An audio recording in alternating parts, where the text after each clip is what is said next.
Good evening, everybody. I'm so pleased to see you all. I, as you have heard, am Dr. Benjamin Rush. And I see that none of you know who I am. I understand. I did not come to an understanding of the meaning of electricity and take it and turn it into something to protect us rather than harm us. I did not lead our army in war. We used to just talk in my time. Can you hear me now? All right.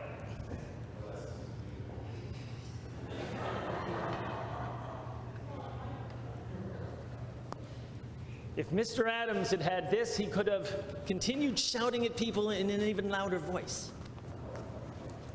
There, can everybody hear me now? So I did not invent the lightning rod. I did not lead the nation in war and become the savior of a new country. I did not write the document that describes what it means to be an American that we all subscribe to. I did not argue in the Second Continental Congress against those who sought security instead of freedom and defeat them with the power of my oratory. And what's even worse, I cannot rap. I've heard all about it, my friend. My friend, Mr. Hamilton, who was not my friend, he and I disagreed on everything, and I did not know he would become famous by this new form. The question becomes, why am I here? Why has Providence seemed to bring me, of all people? And I think perhaps I know, because I did not invent the lightning rod. I did not do that, but I knew the man that did, Dr. Benjamin Franklin. He was one of my greatest friends. I have a lock of his hair that I took from him on the day of his death that I continue to carry. I knew him well. I never spent a conversation with Dr. Franklin where I did not learn something. So I knew Dr. Franklin very well. I did not lead the army.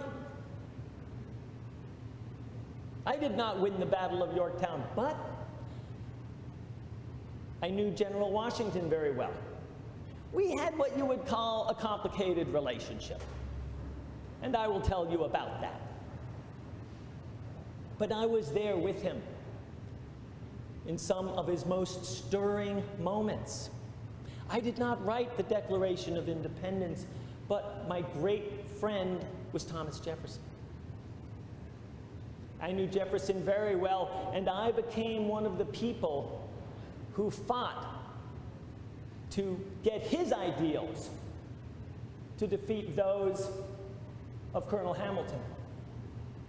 I did not stand up and convince the Congress, the Second Continental Congress, to vote for independency, but I was there, and I did sign my name to that document. And so perhaps I am here because in this difficult time of your nation, a time of amazing power, strength, wonders, but a time of difficulties, perhaps it is me who can talk to you about these people, because I think there has been a loss. I was there in the beginning. I was there in the Continental Congress when we were on fire by this idea of America. The revolution, the American Revolution, that was not a war. That was something that continues today. And I fear that there are those who have lost their connection to those of us who are known as your founders. And quite frankly, I can talk about them in ways that they would not be able to do. Mr. Jefferson would blush to talk about some of the great things he did. These were humble men, except for Mr. Adams. And so perhaps that is why I am here to talk to you about them.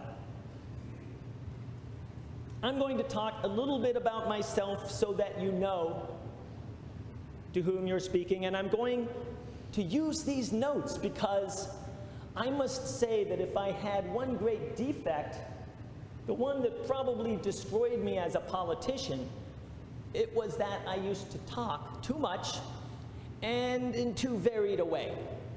I didn't always keep to the plan of what I was supposed to say. This came home to me when Mr. Adams told me I talk too much. Now, if Mr. Adams tells you you talk too much, you talk too much. So I am going to try to follow these notes, but let me say that when I was born, I was proud, as were all of my friends. I was proud to be an Englishman. I was proud to be part of the British Empire. I was proud to be connected to the Magna Carta. I was proud to be connected to our king. I was proud to have a connection to Shakespeare. I was proud to be connected to this great unwritten constitution that England had. We loved to be a part of England. However, we did not feel that we were the same as the English in England. We were different. We were rougher. We had taken the risk. We had crossed the ocean. We were a rougher and a more independent people. My mother, her name was Susanna. She lost her husband when I was 6 years old. In those days, when a woman lost her husband, she was expected to remarry. How else would she be able to support her family? That was the reasonable thing to do. What I want you to understand about those of us who were the founders is that we were not reasonable. Reasonable people would have paid the tax for the tea.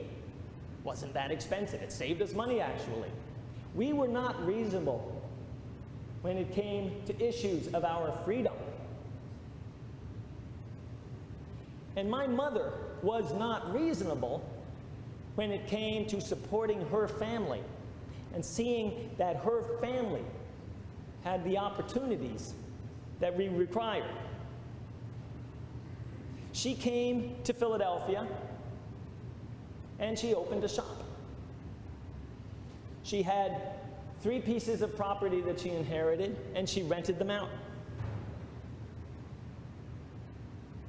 I was the 4th of 7 children, although only 4 of us survived past infancy.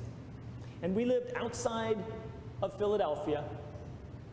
And it was a miracle of sorts that I survived. The year I was born, the area was swept with angina maligna. That I was spared, I attribute to that providence that has protected me throughout my life. But back to my mother. She was a woman of very extraordinary mind. Was full of energy. She had been well educated at boarding school in Philadelphia, and she had no superior in kindness, generosity, and attention to the morals and religious principles of her children. When my father died, my father, a great man, a gunsmith, his last words were, "Lord, Lord, Lord." When he died, she took it upon herself to bring about the education of her children. Do you realize the importance that we ascribe to education? It seems as I look upon this modern world that people just simply receive it as their due, as a natural thing. It wasn't natural in my time. There was no such thing as a public school. And as I see what goes on today, I am very proud because I may have been the first person to advocate public schooling. Now, most reasonable parents would have told their children that they could not afford to send them to school, but as I have said, my mother was not a reasonable parent. She did everything she could to raise funds. She opened a grocery, and she called it the Blazing Star, and it did thriving business, and she later opened a second one. She was able to send me to medical school. She struggled. Life is a struggle, people.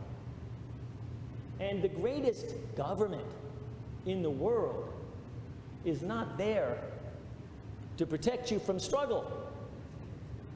It is through struggle that we attain our goals. My mother struggled because she wanted me to become whatever it was I wanted to become. Now, my education began at home from my mother, and I was educated in both secular and religious matters. My mother was a practicing Presbyterian, but she instructed me in the tenets of the Episcopal Church. She did this out of deference to my father.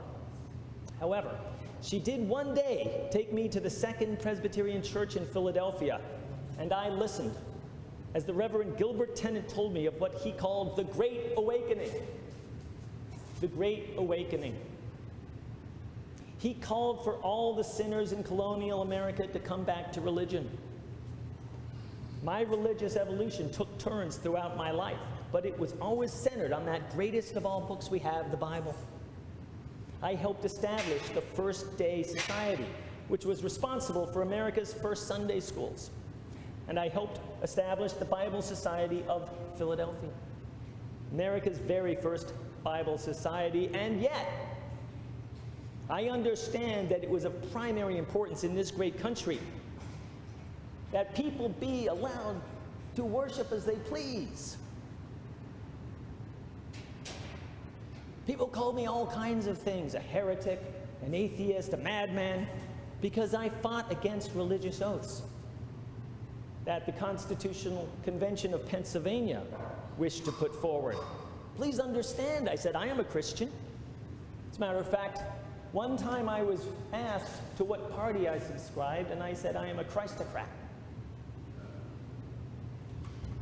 But there are many good men who do not believe in the divinity of the Son of God. And if their morals are good and just, that should not stop them.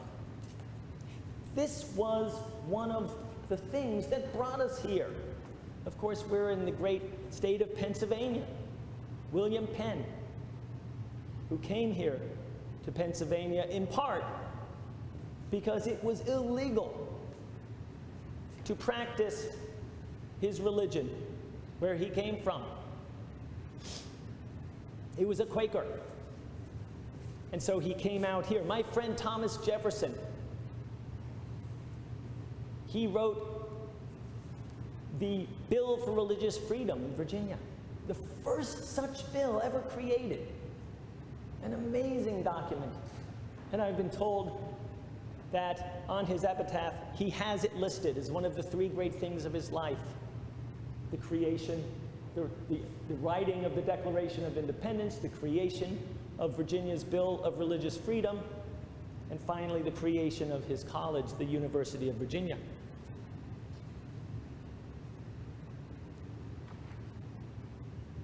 He once said, Mr. Jefferson, I say he said he wrote.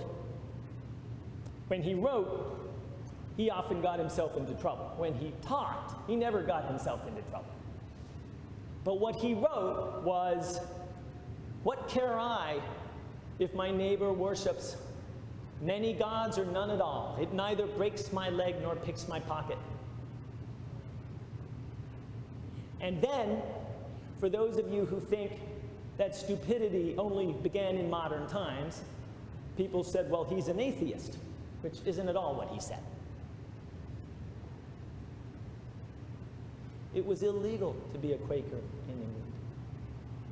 We did not want that here in America. We wanted a land where people could choose their religion. Dr. Franklin, too, a strong supporter of the different religions. Strong supporter. When he died, I was at his funeral, and he had a different member of a different religious sect. All different religious sects as his pallbearers.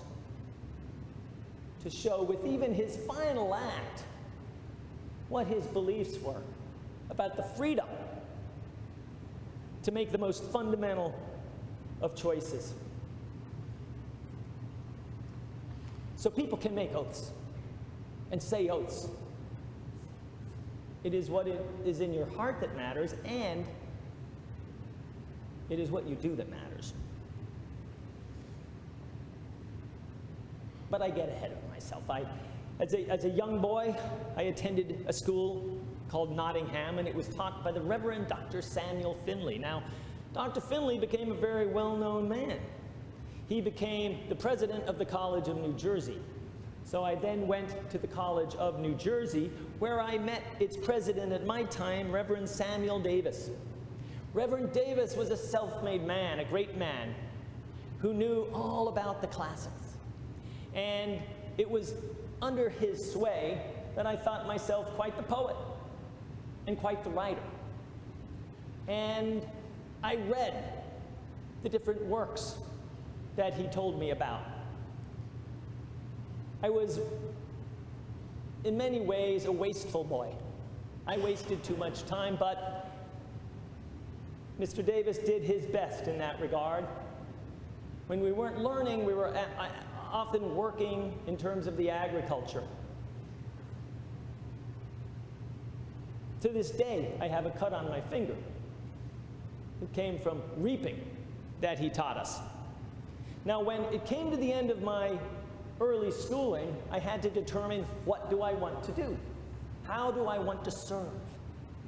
And I decided that I should be a lawyer, that I spoke very well, and I wrote very well in an argumentative manner, and that should be my future. And everyone who knew me agreed, except for the Reverend Davis.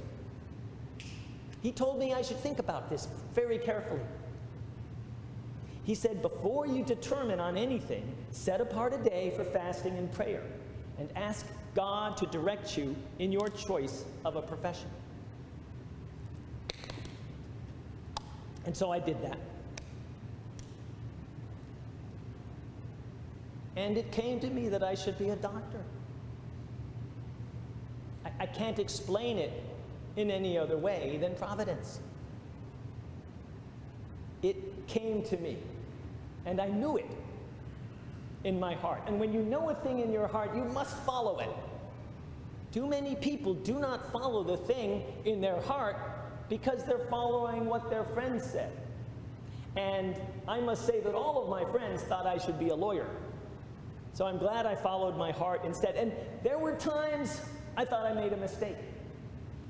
There were times up to the age of 30 when I thought of going back and being a lawyer. But do you know that every time that happened, there would be some incident or occasion that required my work as a doctor? And so I realized that providence was indeed looking over me and letting me know what it was I should do. My mother was able to send me to Edinburgh so that I could become a doctor. There were no medical schools here in America. Not like today. Not like what you have today in this city of Philadelphia that I've been looking at. No, we had to go to Europe to be educated often. Now, after I finished my schooling, I wanted to travel to London. I guess at that time I was what you would call an Anglophile. So was General Washington, whose house was named after a British admiral, of course. And so I took a trip to Liverpool, and it was a very interesting trip. Not an enjoyable one because I was seasick the whole way. And so I had laudanum the whole way, without which I don't know that I would have survived this. But the most interesting thing was I met this man named Cummins. And Mr. Cummins said to me he had a dream. And I said, well, what did you dream? He dreamed that I, Dr. Rush, fell from a horse and died, and returned, and I told Mr. Cummins in this dream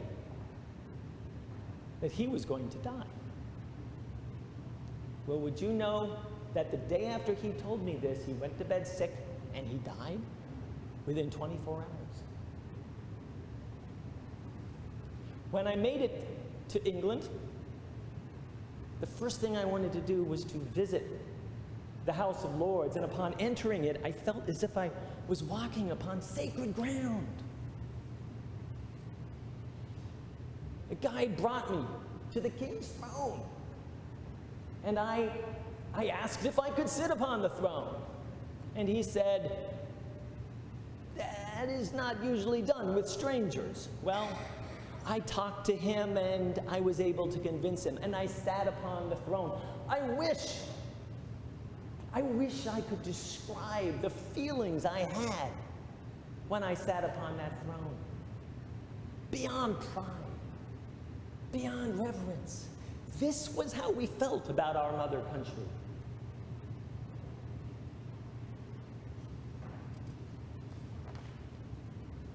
I then set out to Paris, and that is where I met the great Dr. Franklin. Now, before leaving London, I met Dr. Franklin before I went to Paris. I met him in London. Later, he would go to Paris. Your mind gets a little hazy when you die and come back. But I met Dr. Franklin, and he knew I was going to Paris, and so he said, "Do you have enough money to go to Paris?" And I told him what I said I do, and this is how much I have, and he said, "No, I don't think that's enough." And I said, "Well, I think it is." So he said, "Well, I'm going to provide you with credit." And of course, I did not have enough money, and of course, I was very thankful for that credit when I was in Paris. Do you know how many times he did similar things? To how many people he helped? There was one individual who borrowed money from him, and he told me this. And he promised to pay him back once he made it in his profession. And Dr. Franklin said, "Do not pay me back. When someone comes to you in the position you're in now, pay him." That is how it works. Dr. Franklin was always trying to do good things, always trying to create things, always trying to make life better for everybody. Now, I avoided actual work as long as I could, but at some time you actually have to go back home and you have to work. And so I did return to Philadelphia. I lived in a house on Arch Street. And the question became, how was I to make it? How was I to make it as a doctor? Well, there were 4 ways in which you could do so. One was you had the patronage of a great man. Well, I didn't know any great men. I knew Dr. Franklin, but he was not in Philadelphia at the time. So from this quarter, I could have no help. The influence of extensive and powerful family connections. Well, I did not have that. The influence of a religious sect or a political party. Presbyterians were too small and divided to offer me support, and besides, I was too feebly attached to their principles to have any claim. So there was one last thing, the 4th way, and that was to attend the poor. It has been said that the poor are the best patients because God is their paymaster. And so I became a doctor for the poor. I recollect one day coming home and having seen 16 different patients that day, one of which paid me money. But I got experience, and I was able to return something to the people of Philadelphia. So I was very happy as a doctor of the poor. And perhaps that is how things would have ended for me had it not been for the American Revolution. And here we come upon a little story about the famous carriage ride I had with John Adams. Philadelphia is where everything was happening. And it was decided, after the Stamp Act, that there should be a first Continental Congress in Philadelphia. And I was not a part of this Congress. But the members of it were to meet in Carpenter Hall, and John Adams was coming, and I wanted to meet with these people from Massachusetts. And the reason I wanted to do so was that I had a message to give. You see, so much had been happening, but it all seemed to happen in Massachusetts. We had had this Stamp Act. We had had the Boston Massacre. It seemed to me that the members of Massachusetts were coming across to many of the rest of us as overzealous, too excited, too ready for confrontation.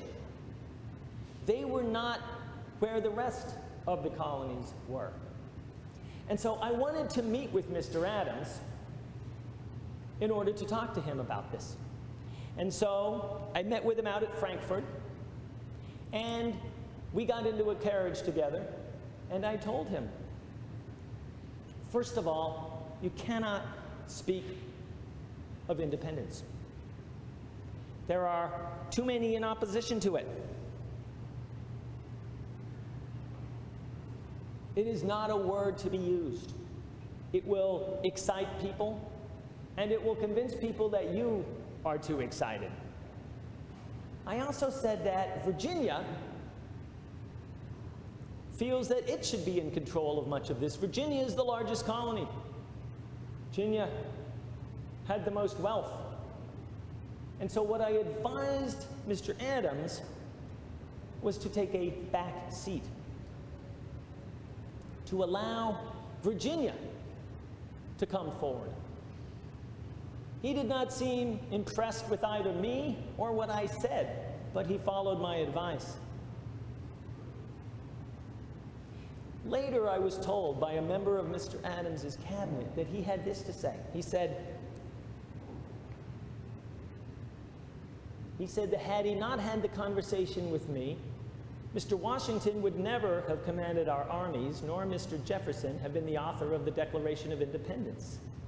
This conversation and the principles, facets, and motives suggested in it gave a color, completion, and character to the whole policy of the United States. In any event, after our conversation, Mr. Adams did see to it that Mr. Jefferson was the author of the Declaration of Independence, and he nominated himself, Mr. Washington, to be our commander. I was invited with a number of other delegates. I was part of the Second Continental Congress, and I was invited to a tavern on the banks of the Schuylkill. Dr. Franklin was there, Mr. Jefferson was there, James Wilson was there, Patrick Henry, another great spirit moved by the Great Awakening. And a toast was given for General Washington. And do you know that General Washington was too embarrassed and could not respond to the toast? He was going to have to teach himself to be a speaker. I talked to Patrick Henry about an hour after this, and Patrick Henry said to me that General Washington came up to him and he said, "Remember, Mr. Henry, from the day I enter upon the command of the American armies, I date my fall and the ruin of my reputation." Well, we had the Battle of Lexington and Concord occurred right after this incident, while General Washington was traveling out to Boston, and I wanted to help. And so it fell upon me to write a document that would galvanize people. I did have a concern that this would be very harmful to my practice. Well, one day I was at Mr. Aitken's bookstore. He had a bookstore and a coffee shop, and it was on Market Street, and I met a man named Thomas Paine. And I spoke to Thomas Paine. Now, he told me he had been sent to America by Dr. Franklin. Dr. Franklin had said, "You will find work in America," and he showed me some of his writings against slavery, some of his writings on other things. And so I invited him to my house, and I gave him a proposition. I said, "You should write this pamphlet." It will harm me in my practice, and I have a feeling you're a better writer anyway. And Thomas Paine was delighted. No man ever enjoyed agitating people more than Mr. Paine.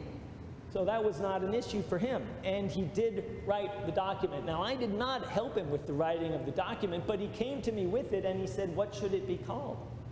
And I said, "Common Sense."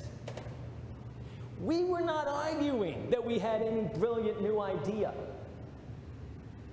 What we were trying to put forward was that we were awake to the world around us, and that unlike others, we were not lying to ourselves.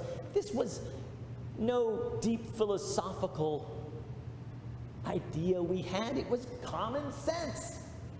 All men are created equal. Why would God do anything other than that? It's common sense.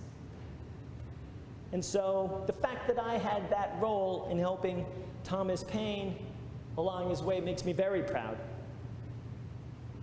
Now, we voted for independence on July 2nd. I watched as my good friend John Adams argued against those who would have us stay with our mother country, have us give up on our ideals. And he argued with great force. And when he was done, a delegate who hadn't been there, Mr. Stockton, who later would become my father-in-law, he came in and said, "Oh, I missed it. Can you say it again?" And so John Adams had to stand up and say the whole speech again. And then we had the vote, and of course we voted for independence. And Mr. Adams told me, "We are going to celebrate this day, July 2nd, always in our country." Of course, that did not happen. We celebrate the 4th because there was no thing such as what you call C-SPAN today. Is that correct?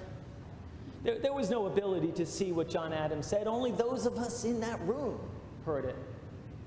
But Mr. Jefferson, the whole world heard Mr. Jefferson.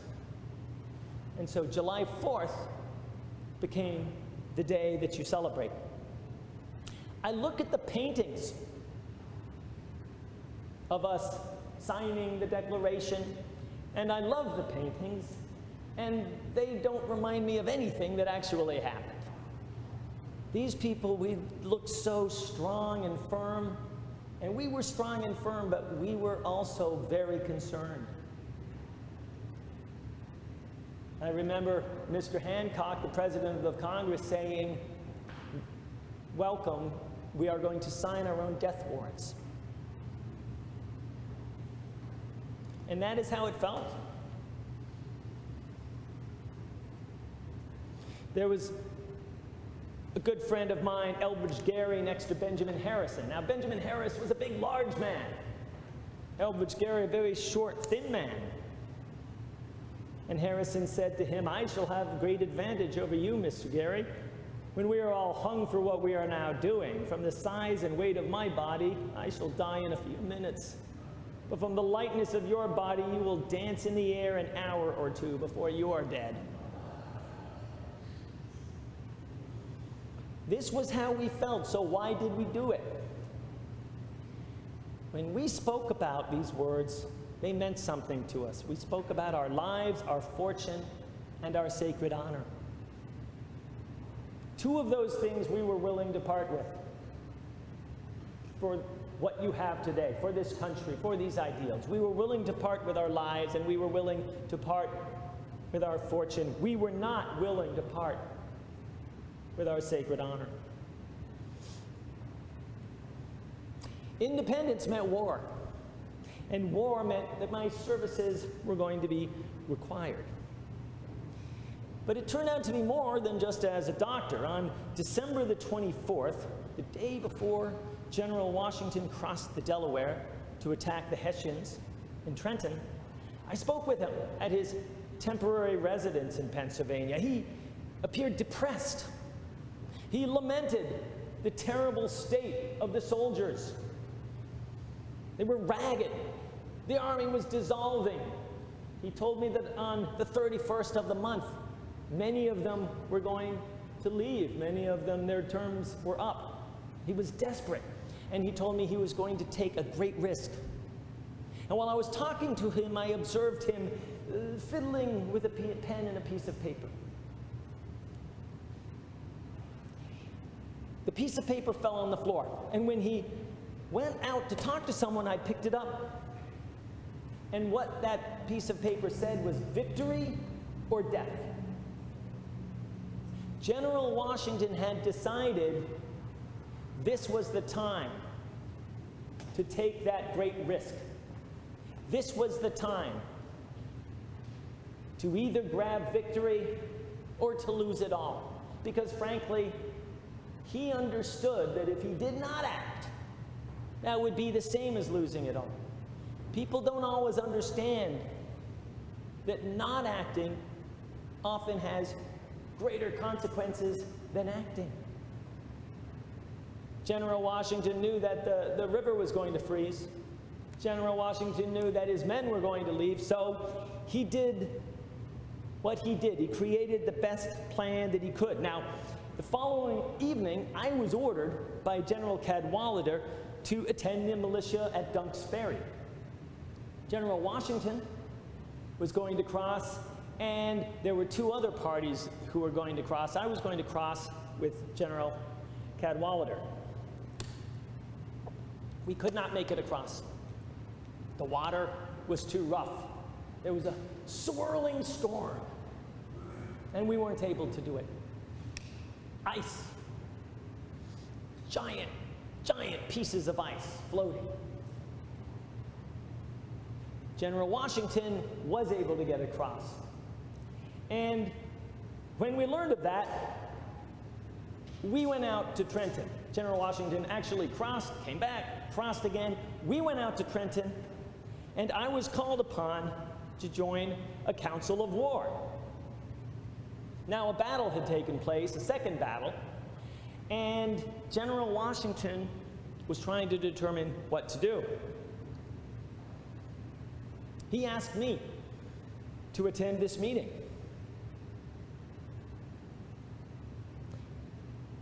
Would the Pennsylvania men with Cadwalader, should they join General Washington, he was asking me,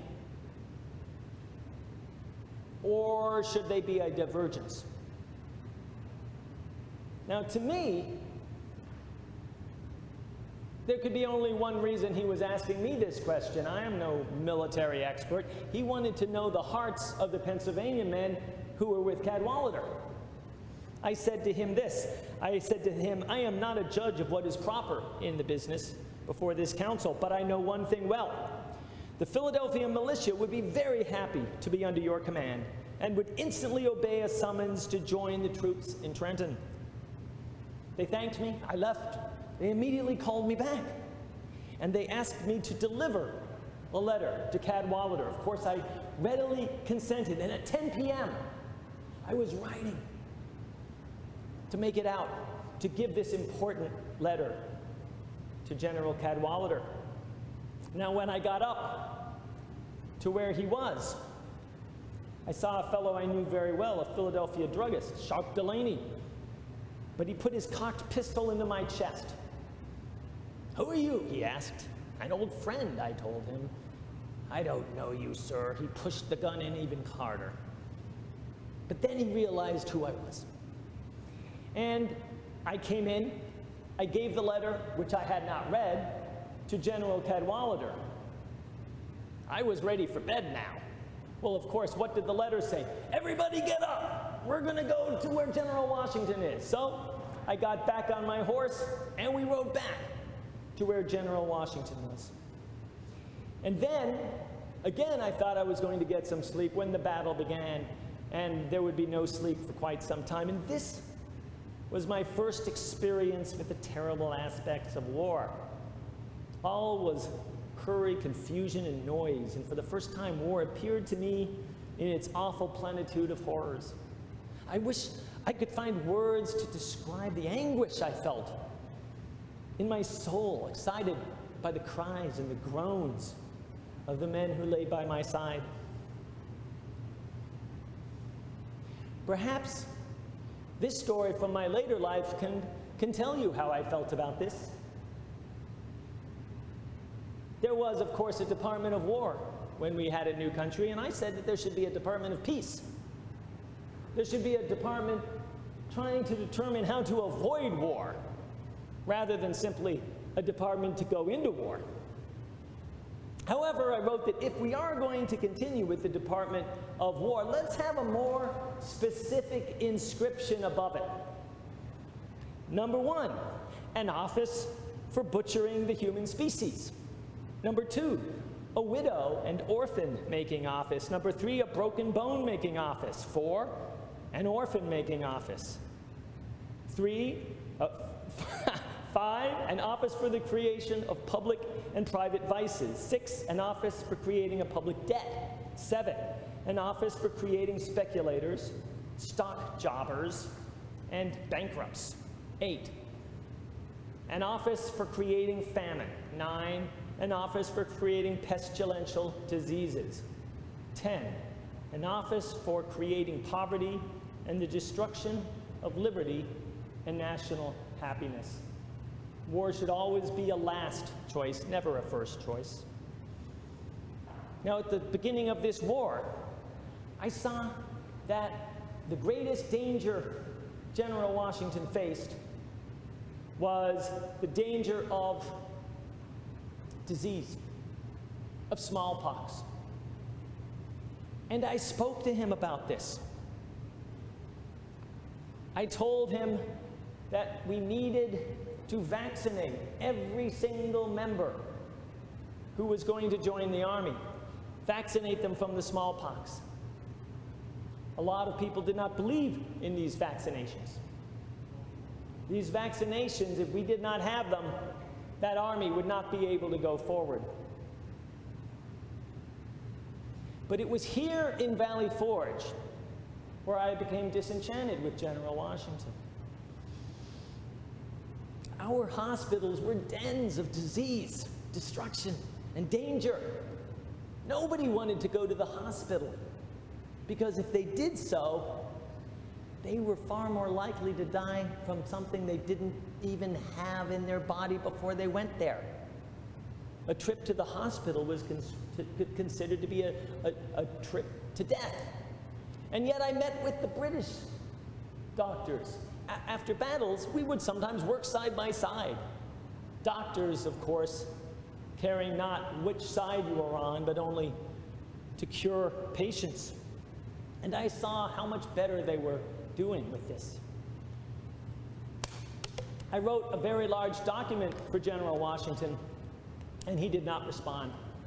And I became very upset. I was impatient. In fact, General Washington ended up putting forward all of the things I had put forth. But in the meantime, I wrote a letter complaining. I felt like General Gates was doing better with his army.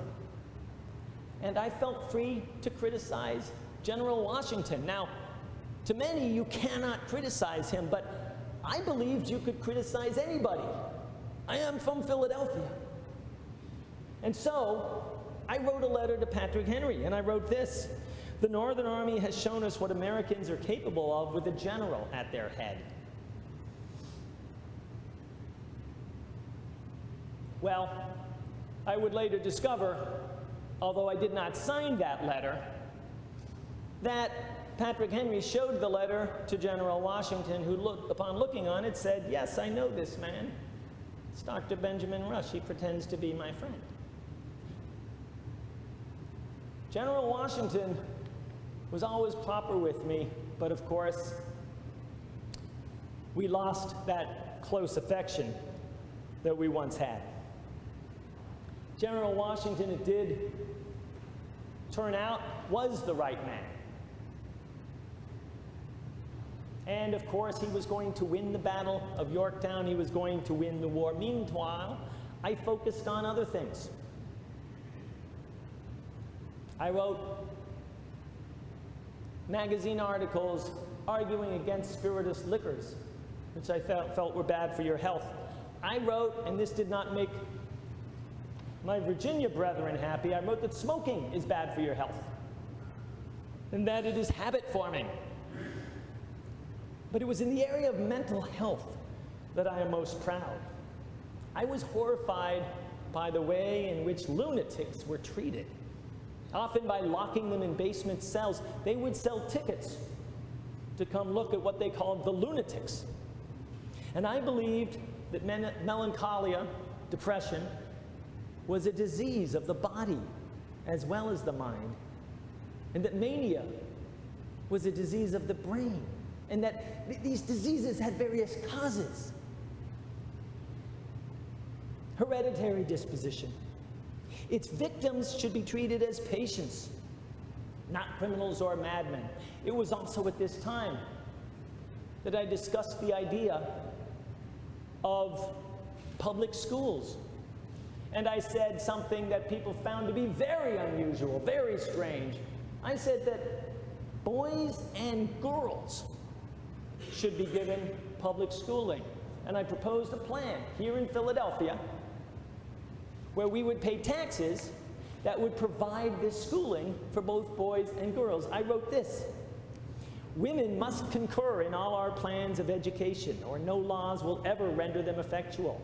Women should be taught not only the usual branches of female education, but the principles of liberty and government, and the obligations of patriotism. The opinions and conducts of men are often regulated by the women in the most arduous enterprises of life, and their approbation is frequently the principal reward of the hero's dangers and the patriot's toils. Besides, the first impressions upon the minds of children are generally derived from the women. You see what I was doing here? I was trying to convince even the most unbelieving of men that even if you didn't think it was worthwhile to invest in women, you're just really investing in men, because the boys are going to be brought up by the women. Of course, the greatest issue we faced in my time was that of slavery. This was not merely a problem in the South. 1/4 of the households in Philadelphia had slaves.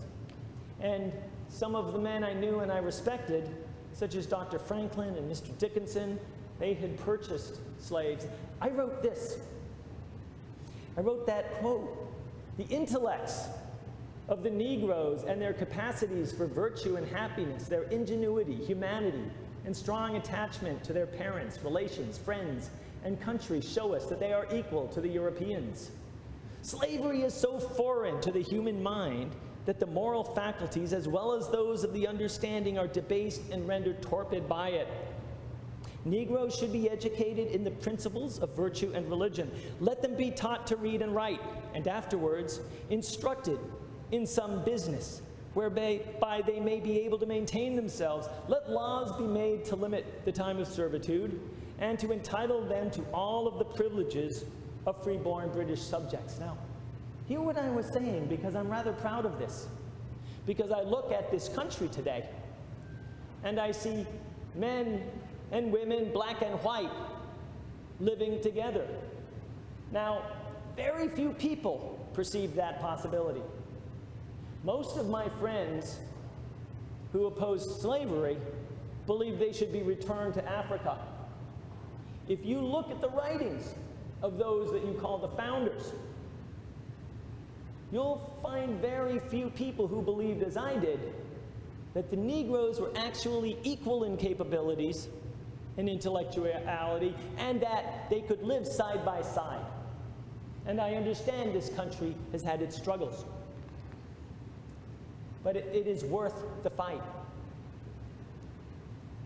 Well, as usual, I have talked far too long. So let me skip over that little yellow fever attack business, which I understand that you all have had your own problems in this area. And let me just tell you something that I wrote back in my time. I wrote, "There is nothing more common than to confound the terms of the American Revolution with those of the late American War.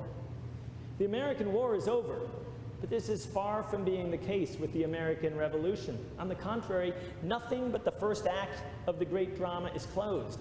It remains yet to establish and perfect our new forms of government and to prepare the principles, morals, and manners of our citizens for these forms of government. Now, I read this to you because we are still in the American Revolution. People come to me and they say, Dr. Rush, my schools don't teach my children about the founders. And I say, what do you do about it? It is not the job of the schools, ladies and gentlemen, to bring up our children. And we have a great holiday coming up, not July the 2nd, but July the 4th. Do you use this holiday to remind people, your family, your children, of the people around these hills who died so that we would have the country that we have today, the country that is a continual battle to protect? You all know what my friend Dr. Franklin said at the end of the Constitutional Convention when asked about what kind of government, a republic, ma'am, if you can keep it. That's not an easy job. And I see the struggles that you have with it. I see a country in which people describe themselves as absolutely opposed to each other, as blue states and red states. And let me leave you with this last story. I was great friends with John Adams and Thomas Jefferson, and at times that was a difficult thing to be, because they were on different sides of the political equation. You know, Mr. Adams used to write to me, and we would argue. And at one point, I wrote to him that if we were going to keep arguing, we would have to stop talking about certain things. And he said, no, we will not stop talking about certain things, and we will argue as much as we please. And what he was saying was, friends can argue. Members of the same country can argue. Now, Mr. Jefferson and Mr. Adams had a very difficult time when they ran against each other. It was a very ugly campaign, and they did not want to speak to each other. They did not write to each other. I somehow managed to hold on to a relationship with each one of them. And so I determined that it would be my job to bring these two men together, one from the South, one from the North. Because as I told both of them, you are the northern and southern poles of the revolution. If you two cannot talk, your country does not work. And so I started writing letters to them. I wrote to Mr. Adams, and I told him that I had had a great dream, that I had brought two great statesmen back together to be friends. He certainly understood what I was hinting at. I wrote to Mr. Jefferson. I said, Mr. Adams has told me how much he reveres you and cherishes your friendship and appreciates your work in the past. I wrote to Mr. Adams and said, Mr. Jefferson tells me how much you helped him with the Declaration of Independence. And I did this for over a year. And finally, Mr. Adams wrote to Mr. Jefferson. And Mr. Jefferson wrote back to Mr. Adams. And on the day they died, July 4th, they were great friends, because what united them was much stronger than politics, which is what divided them. What united them was they both loved this experiment that is the United States. So if I have anything to leave you with today, and I'll be happy to entertain questions, it is for those of you in this United States during this time, which has difficulties, to remember what unites you, that you are all members of the United States. And not to forget how hard it was to get to this place, how hard it was to create this country, how many died in just these hills around this beautiful church in order to make that possible. Thank you very much.